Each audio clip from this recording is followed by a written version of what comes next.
y bendecimos también a quienes nos van a ver a través de la transmisión. Bien, entonces preparamos nuestra vida, nuestro corazón y abrimos nuestras Biblias en Juan capítulo 18.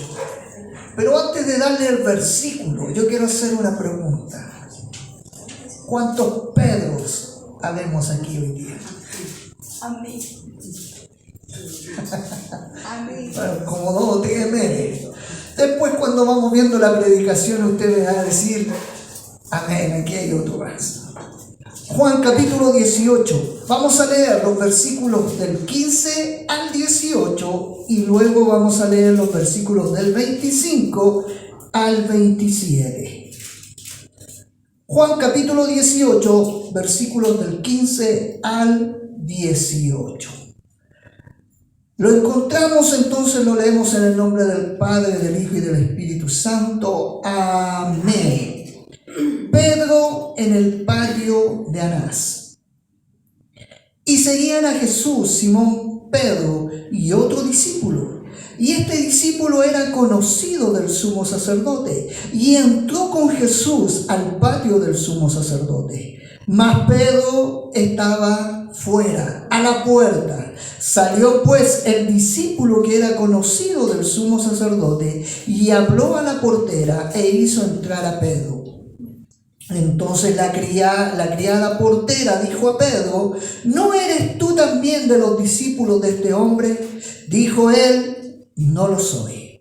Y estaban en pie los siervos y los alguaciles que habían encendido un fuego porque hacía frío y se calentaban. Y también con ellos estaba Pedro en pie calentándose. Ahora vemos los versículos del 25 al 27. Pedro niega a Jesús. Estaba pues Pedro en pie calentándose y le dijeron: ¿no eres tú de sus discípulos? Él negó y dijo: no lo soy. Uno de los siervos del sumo sacerdote, pariente de aquel a quien Pedro le había cortado la oreja, le dijo: ¿no te vi yo en el huerto con él? Negó Pedro otra vez y enseguida cantó el gallo. Hoy vamos a ver, hermanos míos, la historia como Pedro niega a su Señor. En el mensaje anterior del domingo pasado vimos cómo era la terrible dureza de la incredulidad que llevó a los líderes religiosos a cometer el acto más atroz que pudieron haber cometido, como era arrestar y juzgar al juez justo de toda la tierra. Hoy vamos a ver la negación de Pedro. ¿Hasta dónde puede llegar la debilidad de un discípulo de Cristo? Pero también hasta dónde puede llegar la misericordia de Dios sobre esos discípulos que han sido débiles. Los 4 evangelios registran el anuncio que hace Jesús referente a que Pedro lo iba a negar. Los 4 evangelios asimismo relatan la vergonzosa negación del apóstol y es uno de los hechos más popularmente conocidos referente a Pedro. ¿En qué consistió la negación de Pedro? ¿Qué lecciones nos dejan para el día de hoy en la negación de Pedro? ¿Y qué nos dice la reacción de Cristo al ser negado? Van a ser los 3 puntos que vamos a ver hoy día a través de los versículos que leímos. Primeramente vemos la negación de Pedro. Debemos recordar que la misma noche en que Jesús tuvo la cena pascual con sus discípulos, fue arrestado y juzgado por el consejo o el Sanedrín. Cristo había anunciado hace un instante, antes que fuera arrestado, ahí en Juan 16:32, he aquí la hora viene y ha venido ya en que seréis esparcidos cada uno por su lado y me dejaréis solos. Mas no estoy solo, dice, porque el Padre está conmigo. Y Mateo 26:56 agrega que se cumple en esa misma noche del huerto, donde él dice: todos los discípulos dejándole huyeron. No es que se hayan ido porque quisieron, salieron arrancando, hermanos míos. Lo dejaron solo. Por eso hice la pregunta al principio: ¿cuántos Pedros habemos aquí en esta noche? Amén. Sin embargo, dos de estos personajes de los discípulos siguieron a Jesús mientras era arrestado y lo siguieron desde lejos. Ahí en Lucas 22:54, no lo busque, dice que uno de ellos, cuyo nombre no se menciona, se da a entender que lo más probablemente fue el apóstol Juan junto con Pedro. Juan era conocido por el sumo sacerdote, no se conoce ni el cómo ni el por qué, pero según el original podían haber tenido hasta un lazo familiar, ¿ya? Y es por eso que con esta tan facilidad Juan entra al templo, ahí al pórtico, a la casa de Anás, y hace que Pedro también pueda entrar en ese momento. Este patio que nombra la Escritura son como las casonas antiguas de Chile. Ya las casonas antiguas era que tenía, el patio estaba aquí y aquí alrededor estaban todas las habitaciones. Ya, por lo tanto, cuando están juzgando a Jesús, está dentro de una habitación y Pedro está en el patio afuera calentándose, y donde viene este gran dilema que era aceptar o rechazar a Cristo, y él lo niega. En ese contexto es que la criada le abre la puerta y entra Pedro. Y la primera pregunta que le hace esta criada: ¿no eres tú también uno de los discípulos de este hombre a quien están juzgando? Y ante esto Pedro se ve expuesto.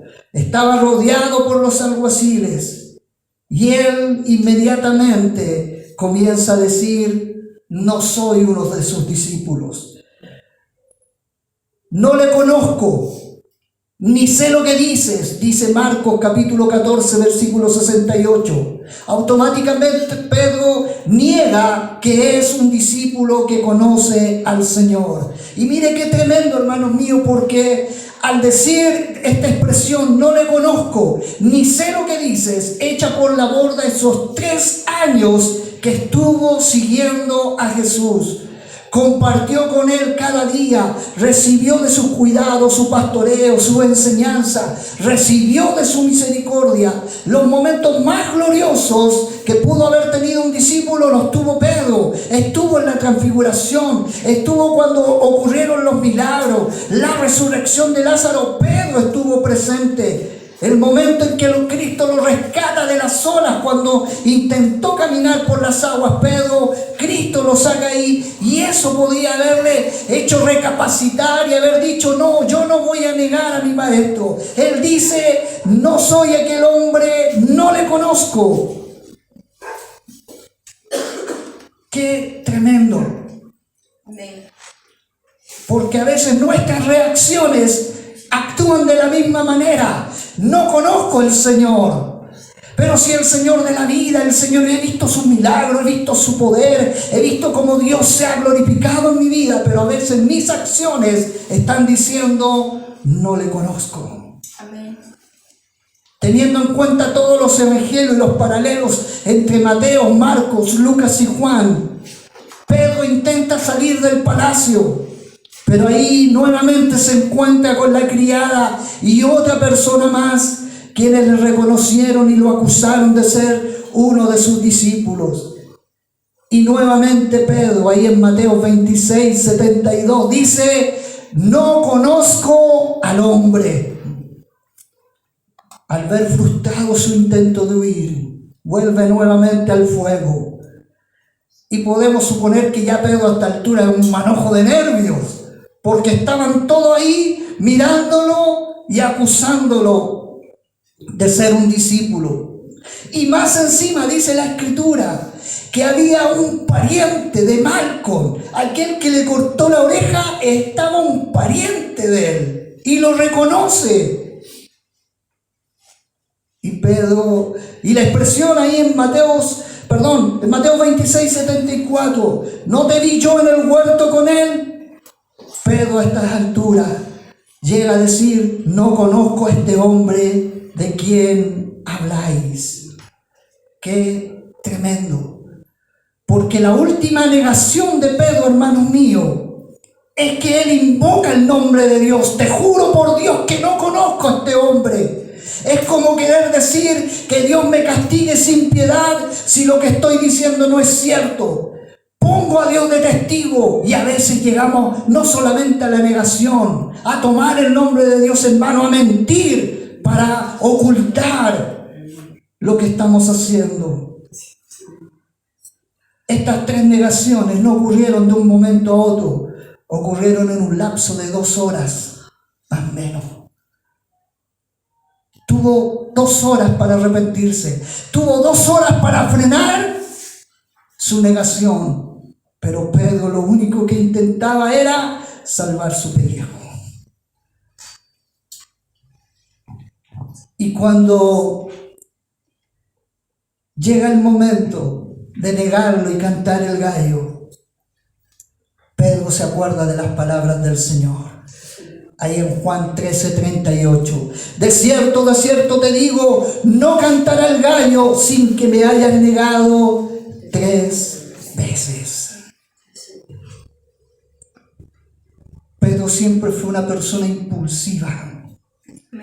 Pedro siempre fue una persona que vivía, por decirlo, para que lo podamos entender, bajo las acciones de la carne, más que bajo las acciones del Espíritu. Amén. Cristo vino para que le pudieran conocer sus discípulos. Y ellos, mientras estaban con Jesús, decían: sí, lo conocemos. Pero cuando llegó el momento de la tentación, del problema, lo negaron.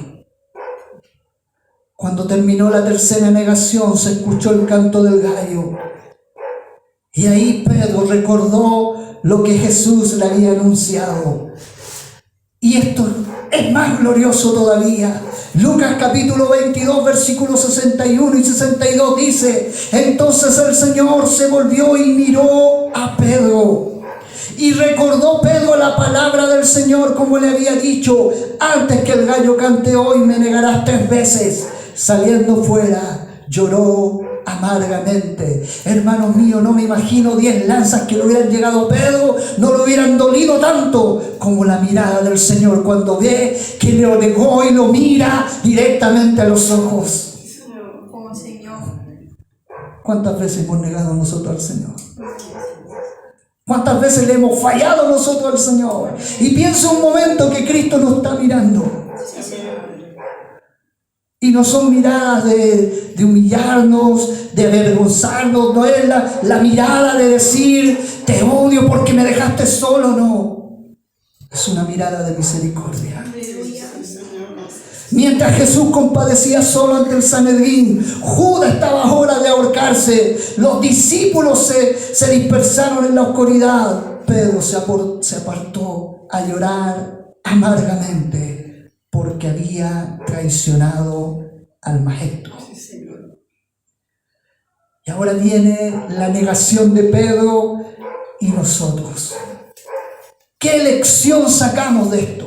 Porque generalmente, y por ahí yo escucho cuando todos apuntan a Pedro con el dedo: no, si Pedro lo traicionó, Pedro fue un cobarde, Pedro se asustó, Pedro hizo esto, otro. Pero ¿qué lección sacamos nosotros de esta situación de Pedro? ¿Cómo nos vemos nosotros reflejados en Pedro? Lejos de apuntarlo desde lejos, en él vemos tristemente un relato de nosotros mismos en nuestros peores momentos. Cuando tenemos problemas o cuando tenemos situaciones adversas o situaciones difíciles, a veces actuamos como Pedro. Primeramente, mis queridos hermanos, una de las lecciones que podemos encontrar en la negación de Pedro, en la actitud de Pedro, es la debilidad del cristiano. ¿Cuántos de los que están aquí son fuertes? Si algo queda claro, hermanos míos, es lo débiles que somos. Amén. Podemos estar en un momento glorioso de comunión con el Señor, aprendiendo cosas sublimes que impactan nuestro corazón, y a la vuelta de la esquina podemos caer estrepitosamente si no velamos. Sí, Señor. Está la cena pascual. Está las enseñanzas más gloriosas que podían haber aprendido los discípulos. Está la oración de las oraciones que hace Cristo en favor de sus discípulos. Viene el arresto y Pedro lo niega. ¿Por qué? Porque hay debilidad en el cristiano. Esto ocurrió inmediatamente después de recibir la cena del Señor. El Señor advirtió a sus discípulos en el huerto un instante antes, ahí en Mateo 26:41, velad y orad para que no entréis en tentación. El espíritu a la verdad está dispuesto, pero la carne es débil. Nunca, hermanos, podemos enfatizar demasiado el hecho de que debemos depender completamente del Señor. Hermano mío, iglesia mía, debemos depender completamente del Señor.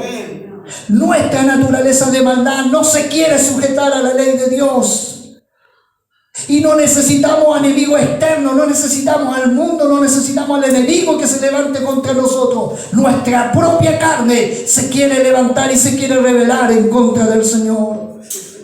Por eso Jesucristo dijo en Juan 15:5, separado de mí, nada podéis hacer.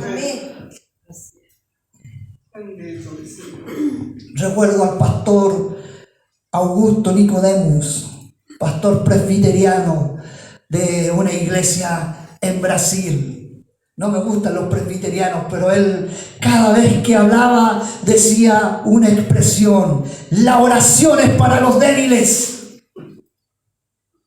Por eso yo oro, decía. Nunca me voy a olvidar de esa expresión. La oración es para los débiles. Yo soy débil, por eso oro. Hermano, fue un teólogo tremendo de nuestros tiempos. Un hombre sabio con una sabiduría para hablar de la palabra de Dios. Pero cada vez que se presentaba a hablar, él comenzaba diciendo: la oración es para los débiles. Por eso yo me pongo a orar, porque soy débil. Todo lo que soy se lo debo a mi Dios. ¿Usted se cree fuerte? No. ¿Piensa usted tener la fuerza necesaria para enfrentarse a cada situación diaria? ¿O acudimos solamente al Señor cuando nos vemos sobrepasados?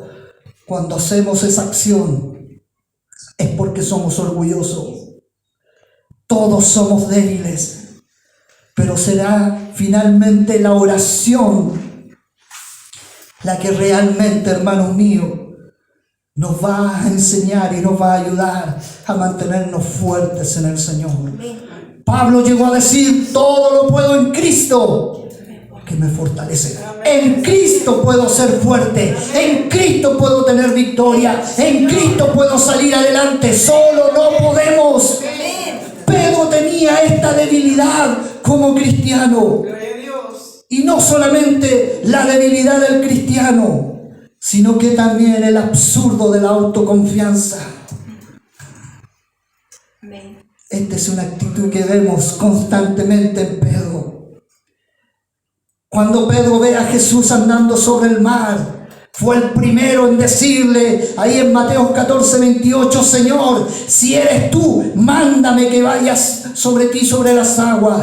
Luego, cuando estaba ya con los pies puestos sobre las aguas, comenzó a temer y comenzó a hundirse. Y el Señor tuvo que tomarlo del brazo y sacarlo.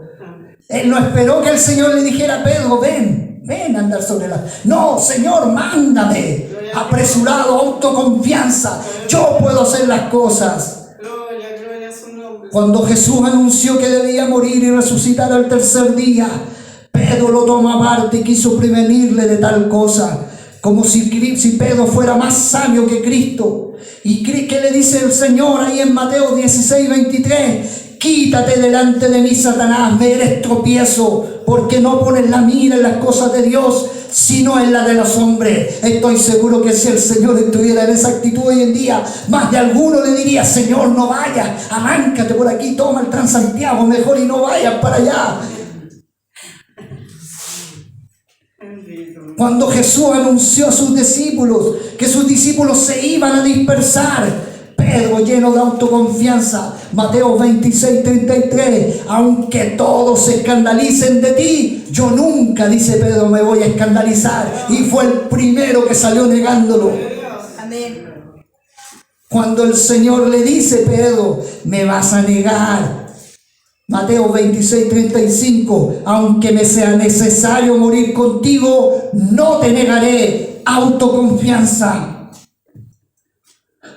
Cuando Cristo fue arrestado, Pedro quiso salvar la situación, pensando que él era el superhéroe, que él era el llamado a ayudar a su maestro. Saca su espada y le corta la oreja a Malcolm.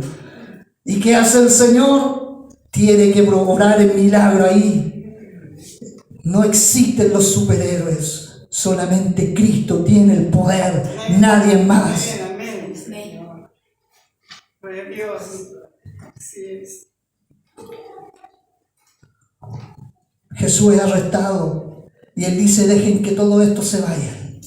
Llévenme a mí para salvar la vida de sus discípulos. Allá andaba Pedro siguiendo al maestro escondido. ¿Para dónde iba? No sé, me imagino en la mente de Pedro, los van a meter a una pieza, yo me voy a meter por la ventana y voy a rescatar a mi maestro. Estoy esperando esa oportunidad para dármela de superhéroe. Son solamente algunos ejemplos de la impulsividad de Pedro, basada en la gran confianza que tenía en sí mismo. ¿Cuántos de nosotros somos autoconfiantes? Creemos que podemos hacer las cosas. No, si yo puedo salir de esto. No, si yo puedo arreglar esto. No, si yo puedo. No te necesito, Señor. Quédate allá. Yo lo hago. Ay, ay, ay. Eso, hermanos míos, es orgullo.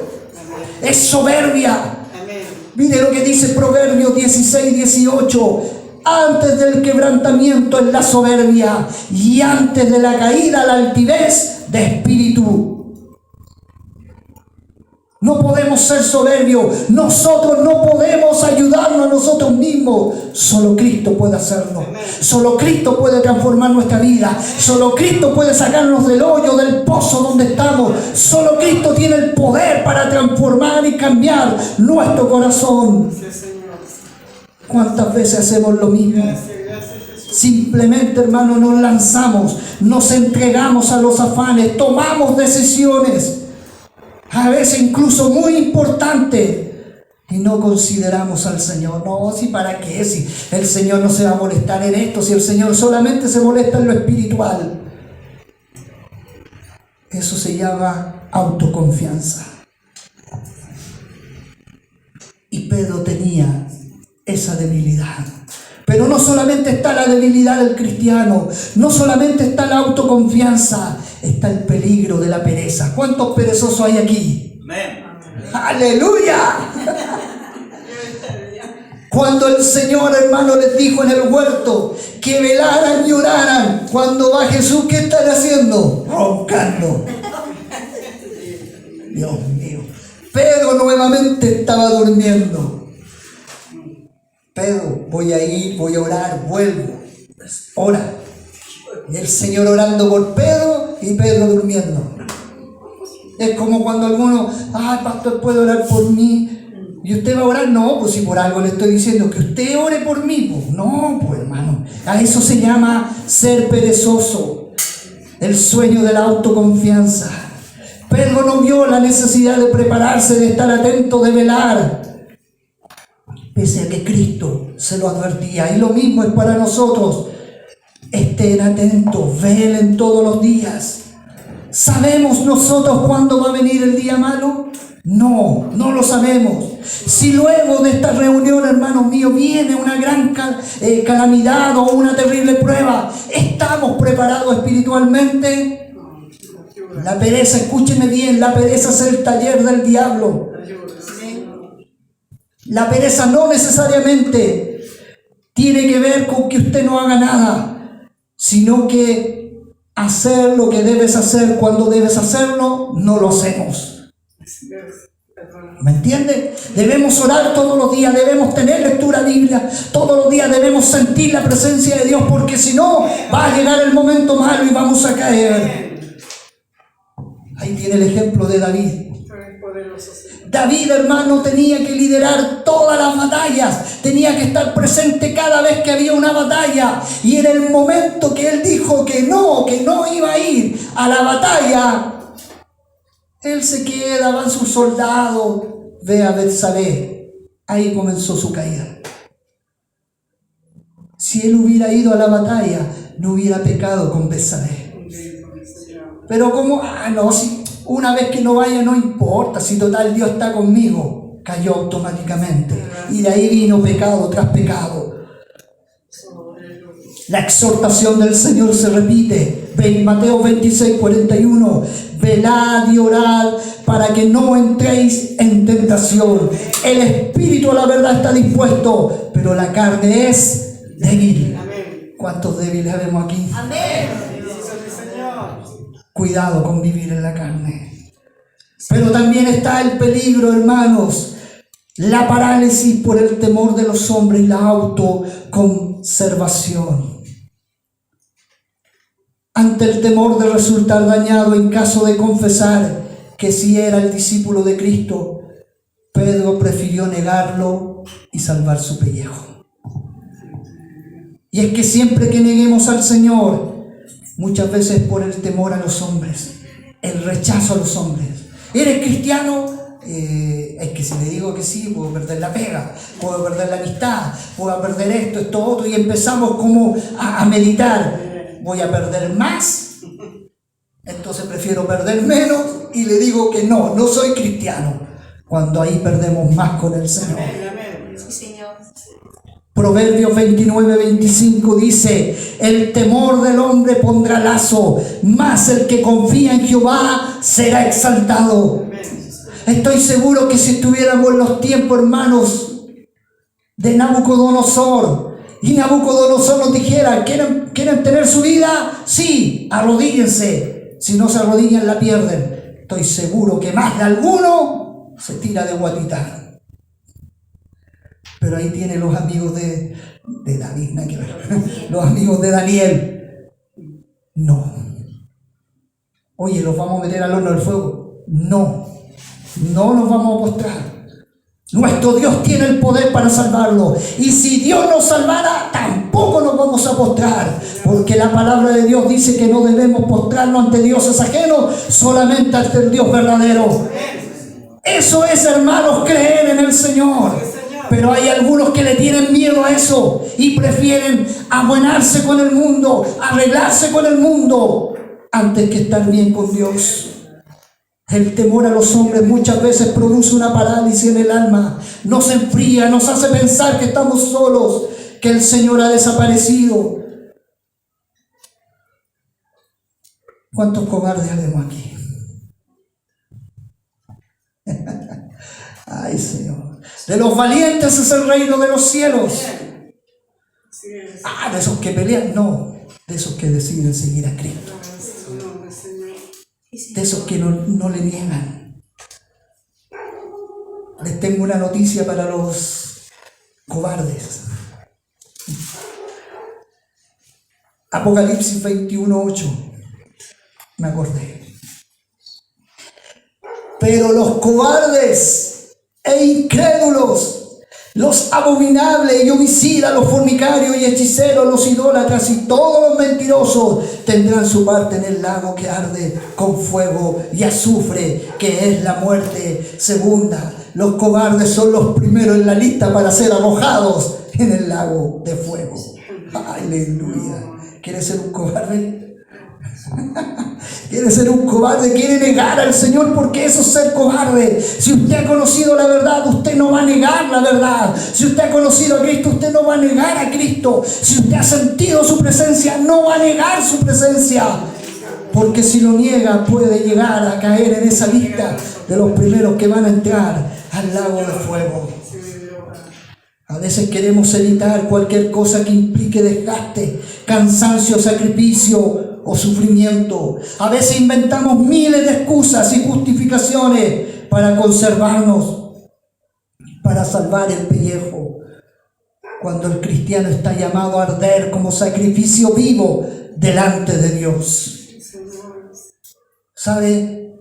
Es triste pensar que en el juicio de Cristo se necesitaban testigos a su favor y no hubo ninguno. No hubo ninguno. Pedro podía haber sido uno, lo negó. Juan podía haber sido uno, pero andaba en oscuridad, andaba ahí lejos para que no lo pillaran. De los otros 10 no se sabe nada más hasta ese momento. 2 testigos se necesitaban para testificar a favor del Señor en el juicio ante el Sanedrín, pero no había ninguno. Y eso nos lleva a otro punto, a otra lección. El pecado siempre lleva a más pecado. Después de su primera negación, Pedro tuvo tiempo para recapacitar. Y vemos que incluso intentó huir. Recuerden que la negación de Pedro fue durante 2 horas. Supongamos que la primera negación fue a los 10 minutos. Tuvo más de 90 minutos. Que estoy bueno con las matemáticas. 120, tuvo 110 minutos para recapacitar. Pero aún así siguió negándolo. Esto nos dice que las 2 siguientes negaciones de Pedro fueron conscientes. Pedro fue descendiendo cada vez más, hundiéndose más en el pecado. Tengamos cuidado, hermano. No pensemos que nosotros podemos administrar el pecado, que podemos tenerlo bajo control. Hay personas que mienten una vez y esa mentira lo lleva a otra mentira y a otra mentira y a otra mentira, y a las finales es una mentira grande que involucra no solo a una persona, involucra a más personas, porque el pecado siempre nos va a llevar a más pecado. Un pecado lleva a otro. Pedro comenzó negando, algo sorprendido, y terminó negándolo con juramento y maldición más encima, poniendo a Dios de testigo. Porque un pecado siempre nos va a llevar a otro pecado. ¿Cuántos de nosotros hemos negado al Señor de esa manera? Pero aquí viene lo glorioso. La misericordia de Jesús. Sin duda la caída de Pedro fue grave. El sufrimiento de Cristo se ve también fuertemente adolorido en su vida al ver que Pedro lo había negado. Mientras Cristo estaba atado, golpeado, enfrentándose al Sanedrín, diciendo la verdad: yo soy el Hijo de Dios, yo soy el Mesías prometido. Pedro estaba en el patio negándolo con cobardía. Jesús había dicho en su oración al Padre en Juan 17:3: y esta es la vida eterna, que te conozcan a ti, al único Dios verdadero, y a Jesucristo a quien has enviado. Pedro, hermano, había conocido al Señor, pero termina diciendo: no le conozco. Conocer a Cristo es lo que nos lleva a la vida eterna y salvación.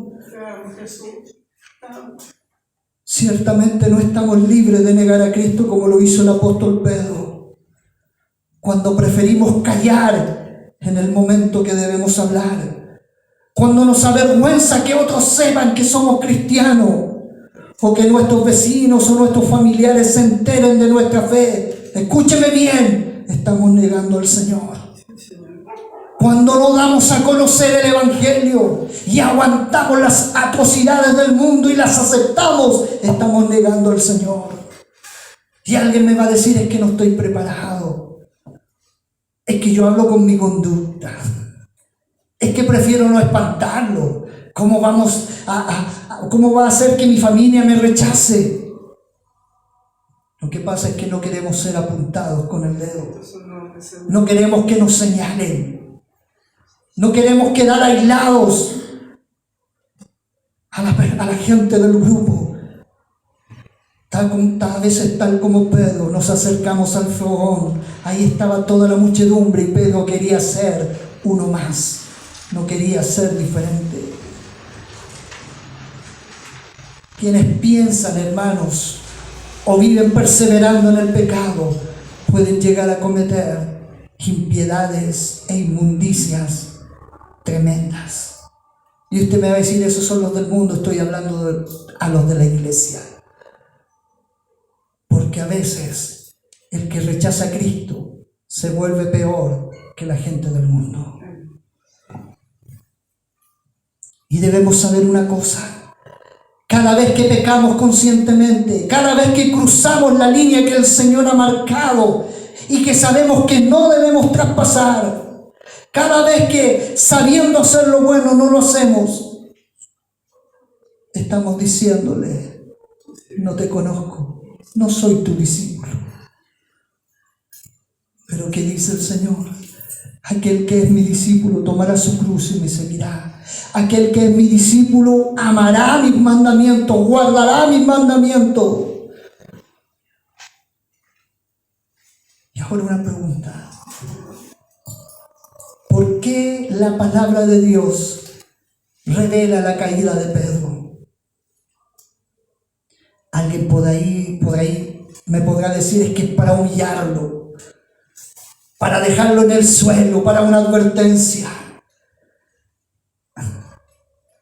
Es para demostrar que Jesucristo siempre tuvo el control de todo, que sus profecías se cumplieron y que a pesar de ser abandonado, traicionado y negado por sus discípulos, Él siguió adelante, obedeciendo a su Padre hasta la muerte, para darnos vida. Amén. Aleluya. Sí, Señor. Pero volvamos a la mirada de Jesús a Pedro. En esa mirada debería haber reproche, pero también debería haber mucha tristeza. Con esa mirada Cristo le dice: Simón, Simón, te anuncié que esto iba a ocurrir. Te dije que te prepararas, que velaras, que estuvieras alerta, pero no lo hiciste. Te creíste fuerte y aquí estás. Has caído. Me has negado en el momento que debías demostrarme fidelidad. Pero no solamente hubo exhortación y tristeza. Cristo ya había sido golpeado, había sido atado, humillado cuando miró a Pedro. Pero esa mirada también tiene que haber sido una mirada de compasión, de amor, demostrándole que estaba por ir a la cruz por Pedro. A pesar de la cobardía de Pedro, Él iba a sostener valientemente el propósito por el cual fue a la cruz, que era salvar no solamente al mundo, sino que también a Pedro. Y ahora yo pregunto: ¿cuánto hemos traicionado al Señor en nuestra vida? ¿Cuánto le hemos negado al Señor? ¿Cuánto le hemos fallado al Señor? Y el Señor hoy día nos está mirando, pero no con esa mirada de decirnos: eres culpable, te condeno, me fallaste, sino que con esa mirada de amor, de ternura, de decir: a pesar de que me has fallado, yo fui a la cruz por ti, yo fui para que fueras salvo, para que fueras perdonado. Amén. El amor de Jesús no dependía de que Pedro lo amara. Juan 13:1 dice: sabiendo Jesús que su hora había llegado para que pasase de este mundo al Padre, como había amado a los suyos que estaban en el mundo, los amó hasta el fin. Cristo nos amó primero. Antes que nosotros pudiéramos amarlo, Él nos ama primero. Él quiso amarnos cuando nosotros aún éramos débiles. Murió por nuestras vidas, no por los perfectos, murió por los que éramos malos. Y en eso estábamos nosotros. Sabía que Pedro había caído, pero también sabía que era realmente su discípulo. Sabía que la fe de Pedro era débil y falible, pero era una verdadera fe. Con su mirada le dijo: Pedro, me has fallado, pero te amo y daré mi vida por ti. Y lo mismo nos dice a nosotros: me has fallado, pero aún así di mi vida por ti. Amén. Me has fallado nuevamente, pero aún así di mi vida por ti. Gracias, Señor.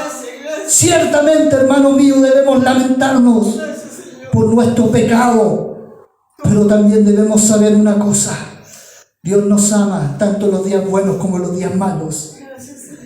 Si hemos creído en Cristo, no hay día tan malo como para alejarnos definitivamente de su gracia y de su amor. Y es que su amor no depende de lo que nosotros hagamos. ¿Cómo podemos ganarlo el favor de Dios siendo pecadores? Su amor depende de sí mismo. No porque vio algo en nosotros, sino porque simplemente quiso amarnos. Y por eso debemos confiar en que su amor es invariable y eterno. porque no depende de nosotros, sino que depende de su fidelidad. ¿Cuántos le hemos fallado a Dios? Amén. ¿Usted le ha fallado a Dios? ¿Usted le ha negado al Señor? Sí, Señor.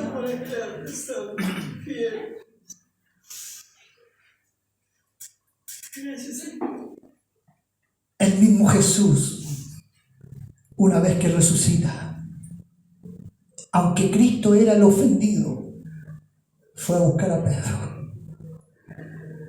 Pedro estaba desanimado total, había perdido el norte, pero Cristo lo fue a buscar. ¿Y sabe para qué lo fue a buscar?